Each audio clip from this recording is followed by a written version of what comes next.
Hi అందరికీ అందరూ ఎలా ఉన్నారు? Welcome back to my YouTube channel Chandana blogs. ఈరోజు ఒక సింపుల్ అండ్ ఈజీ రెసిపీతో మేము ముందుకు వచ్చేసాను. అది సమ్మర్ స్పెషల్ రెసిపీ అని కూడా చెప్పొచ్చు, ఎందుకంటే చింత చిగురు బాగా సమ్మర్లోనే దొరుకుతుంది కాబట్టి.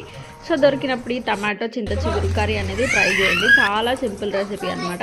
ఫస్ట్ కడాయి పెట్టేసుకొని అందులో ఆయిల్ వేసేసుకొని, ఆయిల్ వేడైపోయిన తర్వాత జీలకర్ర ఆవాలు వేసేసుకొని మంచిగా ఫ్రై అయిపోయిన తర్వాత అందులోకి కట్ చేసి పెట్టుకున్న పచ్చిమిర్చి కూడా వేసేసుకొని మంచిగా ఫ్రై చేసేసుకొని దాంట్లో కాస్తంత కరివేపాకు కూడా వేసుకొని మంచిగా ఫ్రై అయిపోయిన తర్వాత వచ్చేసి కట్ చేసి పెట్టుకున్న ఆనియన్ అనమాట. జస్ట్ ఇక్కడ 1 ఆనియన్ మాత్రమే వేసుకుంటున్నాను. ఇందులో ఆనియన్ తక్కువగా వేసుకోవాలి.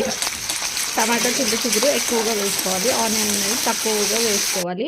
సో అట్లా ఆనియన్ మంచిగా ఫ్రై అయిపోయిన తర్వాత అల్లం వెల్లుల్లి పేస్ట్ కూడా వేసేసుకొని మంచిగా ఫ్రై చేసేసుకున్నాను. సో దాని తర్వాత వచ్చేసి మంచిగా కడిగి పెట్టుకుని చింత చిగురు కూడా వేసేసుకొని ఒక 2 మినిట్స్ పాటు మంచిగా ఫ్రై చేసేసుకున్నాను. కర్రీ టేస్ట్ అయితే చాలా బాగుంటుంది. పులుపుల్లగా తీయగా కారం కారంగా చాలా బాగుంటుంది. ఖచ్చితంగా ట్రై చేయండి మీకు ఎక్కడైనా కనిపిస్తే. సో దాని తర్వాత వచ్చేసి లాస్ట్లో పసుపు వేసుకున్నాను. పసుపు కూడా వేసేసుకొని మంచిగా ఫ్రై చేసేసుకున్న తర్వాత నేను ఇక్కడ ఒక 5 to 6 టమాటోస్ అనమాట మంచిగా చిన్న చిన్న పీసెస్ లాగా కట్ చేసుకొని వేసేసుకున్నాను. ఈ టమాటోస్ మంచిగా స్మాష్ అయిపోయేంత వరకు కూడా కుక్ చేసుకోవాలన్నమాట. మంచిగా మగ్గిచ్చేసుకోవాలి, మొత్తం మెత్తబడిపోయేంత వరకు టమాటో అనేది. సో చూస్తున్నారు కదా, మధ్య మధ్యలో కలుపుతూ మంచిగా టమాటో మెత్తగా అయిపోయేంత వరకు కుక్ చేసేసుకోవాలి. సో అట్లా మంచిగా టమాటో మెత్తగా అయిపోయిన తర్వాత కారం, ఉప్పు, ధనియాల పౌడర్ ఇవి 3 వేసుకుంటాను. ఇందులో ఏమీ అవసరం లేదు.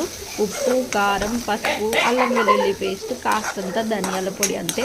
కర్రీ టేస్ట్ అయితే చాలా బాగుంటుంది. అన్నీ వేసేసుకొని మంచిగా కలిపేసుకొని ఇంకొక 5 to 10 మినిట్స్ మగ్గనిచ్చారంటే చూస్తున్నారు కదా, ఆయిల్ అంతా కూడా మంచిగా పైకి వచ్చేస్తుంది. దీంట్లో సైడ్కు ఆమ్లెట్ పెట్టేసుకొని తిన్నారంటే కర్రీ టేస్ట్ అయితే చాలా బాగుంటుంది. ఖచ్చితంగా ట్రై చేయండి. ట్రై చేసినాక మీకు ఎలా అనిపించిందని నాతో కామెంట్స్లో